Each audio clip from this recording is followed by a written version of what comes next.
55 years ago, a report was published that drastically changed the future of not just Melbourne's infrastructure, but almost everything about the city itself. While the majority of the 1969 transportation plan's focus was dedicated to roads, the Rowville Rail Line was one of a number of new train lines proposed, but one that, like the Doncaster Line, failed to be built. The idea remained once officially proposed to an extent, but it's always been without any real action. In this video, we're going to take a look at the history of the Rowville Line, whether it should be built and whether it will be. As I mentioned already, Rowville was first proposed to have a rail line in 1969.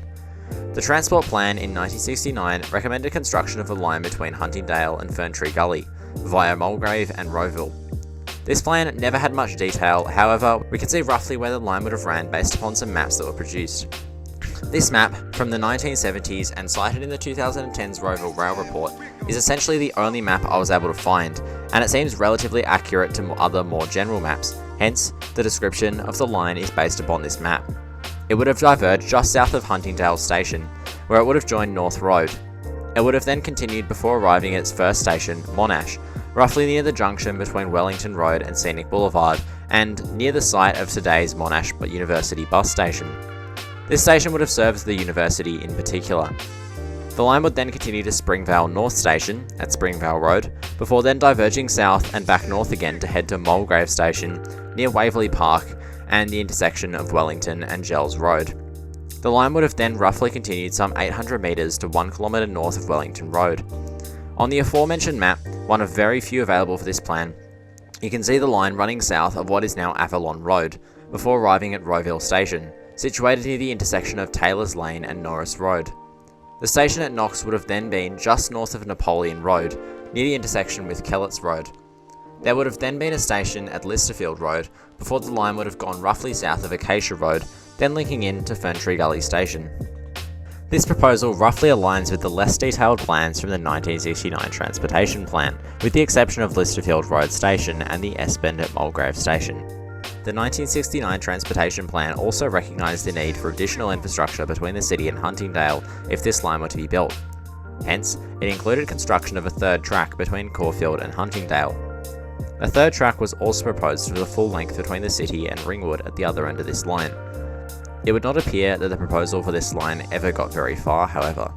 The rail corridor was never fully decided upon, nor was it ever formally gazetted in any planning scheme, despite several local structure plans allegedly acknowledging the proposed rail route. Additionally, despite the Victorian Football League lobbying for the construction of the rail line as a result of their plans to construct what would eventually become Waverley Park, this still did not aid in the case for the construction of the rail line. Following the failure of the line to be constructed as part of the 1969 Transportation Plan, the line largely fell off the agenda. This was exacerbated by the lack of foresight to protect a rail corridor when the line was first proposed, and by the 1990s the Rowville area was no longer semi-rural and was now quite developed. This meant that it was far more difficult to construct a rail line there. Despite that, the project was examined again in the late 1990s. During this time, the construction of what eventually became Eastlink was being examined, with several studies considering the potential for a rail link to Rowville. Despite this, most reports, such as the Scoresby Transport Corridor studies from 1998, did not recommend a rail line either as a heavy rail or light rail link. The corridor was now a lot more expensive to construct, as it would need to be built largely on viaducts or in tunnels. Ultimately, the Eastlink Freeway was constructed, but despite most reports recommending some sort of high-frequency, high-standard bus transport link to Rowville, that part was never actually implemented.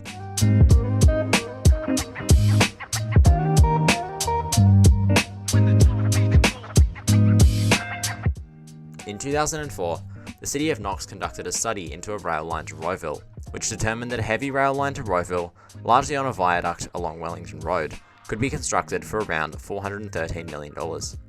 However, this line would have been single-tracked, and the study also assumed that there was sufficient space for these extra services between Huntingdale and the city, something that is no longer guaranteed. The most recent government consideration of Rowville Rail was in the early 2010s. In coming to power, the Liberal Baillieu government promised to, at the very least, investigate a number of rail extensions.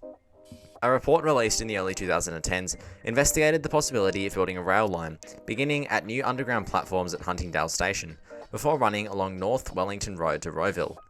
Stations would be provided at Monash University, Mulgrave near Springvale Road, Waverley Park and Rowville.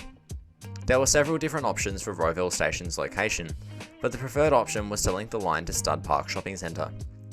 The line would alternate between above ground sections at Mulgrave and east of Waverley Park, as well as trench underground sections from Huntingdale to Monash Uni, through Waverley Park and at Rowville.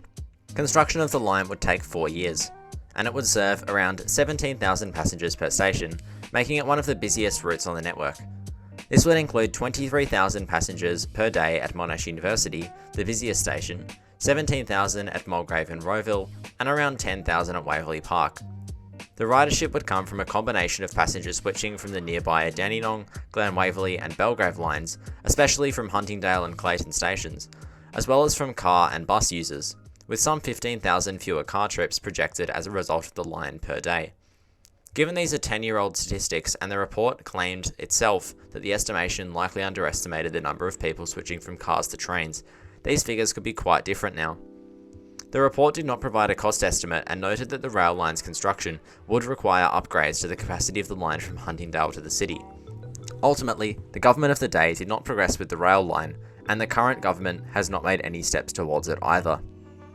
In 2018, the Victorian government announced plans to build a tram line from Caulfield to Monash University to Rowville in 2 stages. Although the government stated that planning work would continue, there hasn't been any updates at all really over the 5 years since the project was announced, and it would seem that the project has fallen off the agenda. There have also been proposals for a trackless tram to Rowville, but I have always been very skeptical of these trackless trams, and not without good reason. They remain an unproven technology, don't actually cost that much less than proper trams, cause significant damage to the road surface, requiring very high maintenance, and realistically just seem to be the new gadget barn that's going to lose interest and viability over time. Of course, I may be wrong about that, but at the current time, it's almost better that nothing is done at all than money wasted on this trackless tram technology that could quite easily flop. So, should the line be built at all?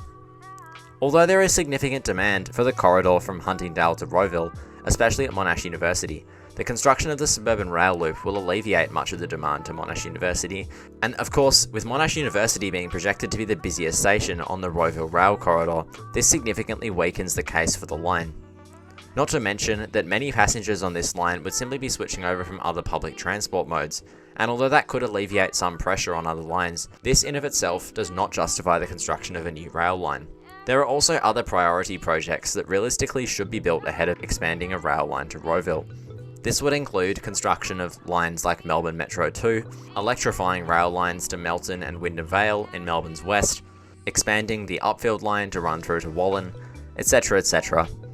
And, of course, construction of the Rowville line would also necessitate capacity expansion on the Dandenong corridor, which realistically should be done anyway, but that would need to be done first. This is not to mention that the Rowville area is not friendly to public transport in the slightest, having been built as car-dependent suburbia. Nevertheless, a line to Huntingdale would still attract significant patronage and mode shift from cars to trains, while also potentially reducing the travel time for commuters from these suburbs. And although I had mentioned the suburban rail loop taking away some of the patronage, potentially the line could be even more useful, with the suburban rail loop interchanging the Rowville line at Monash University. However, will the line ever be built? Governments at the moment are yet to really commit to constructing anything on this corridor, despite continual proposals to build heavy rail, light rail, or trackless trams on the route. I would hope that the line is eventually constructed, as, in order to significantly reduce car usage in the Rowville area and properly decarbonise, we will need to eventually construct a rail line given the lack of sufficient alternative public transport, but there is certainly no guarantee that it will occur.